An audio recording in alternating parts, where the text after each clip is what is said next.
چاہوں گی کہ اگر کسی کو سمجھ میں نہیں ہے تو ہم اس پہ ڈسکس بھی کر سکتے ہیں، صرف ابھی تو جگانے کی حد تک ہے کہ جب محمد صلی اللہ علیہ وسلم معراج پر تھا تو اس وقت ان کا دل جو تھا جذبات، احساسات، جوش، عشق اور اللہ کی آیات کبریٰ کو دیکھ کر عجب ہو گیا تھا.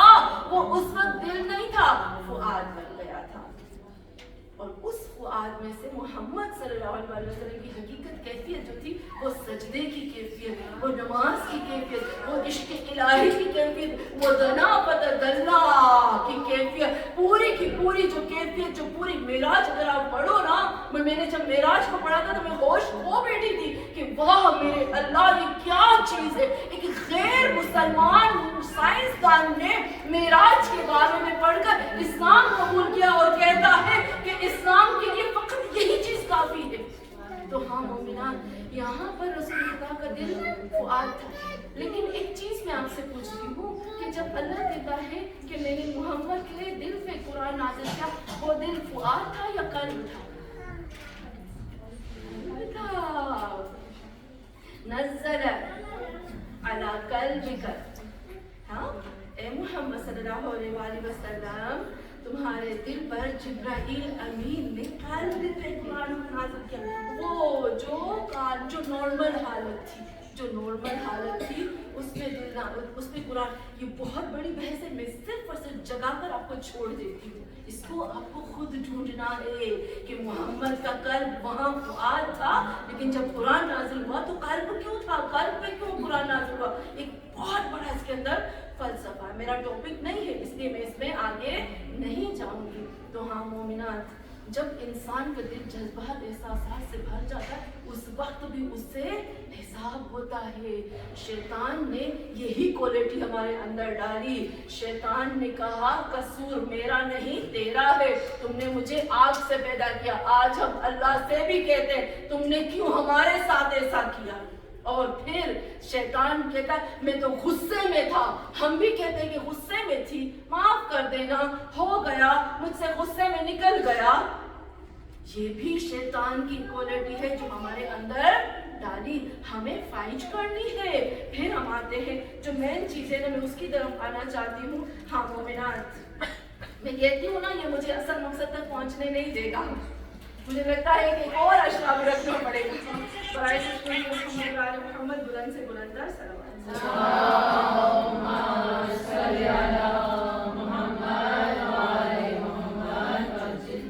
پھر ہم آتے ہیں، پھر اس کے بعد وہ کہتا ہے قال.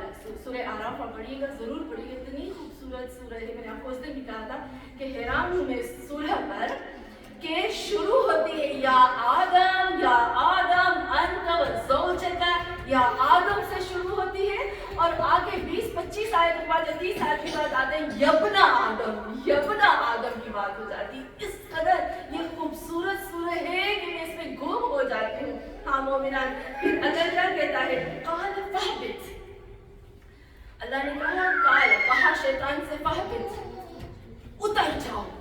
نمبر 1، دوسری، تیسری، پتہ نہیں کون سی کوالٹی آپ کاؤنٹ کرتے جائے گا. فاہبط، جو بھی بہانہ کرتا ہے، جو بھی اللہ پر الزام لگاتا ہے ہر چیز کا، اللہ اس کو اپنی رحمت سے دھتکار کر نیچے پھینک دیتا ہے.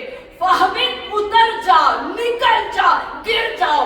ہبط کا مطلب ہوتا ہے اسپیڈ کے ساتھ اوپر سے نیچے آ جانا. بس تم نیچے آ جاؤ، زمین پہ آ جاؤ. اور جب تم نیچے آ جاؤ گے تم اپنی پوری طاقت بھی استعمال کر سکو گے. اپنے آپ کو روکنے کے لیے تو نہیں روک پاؤ گے.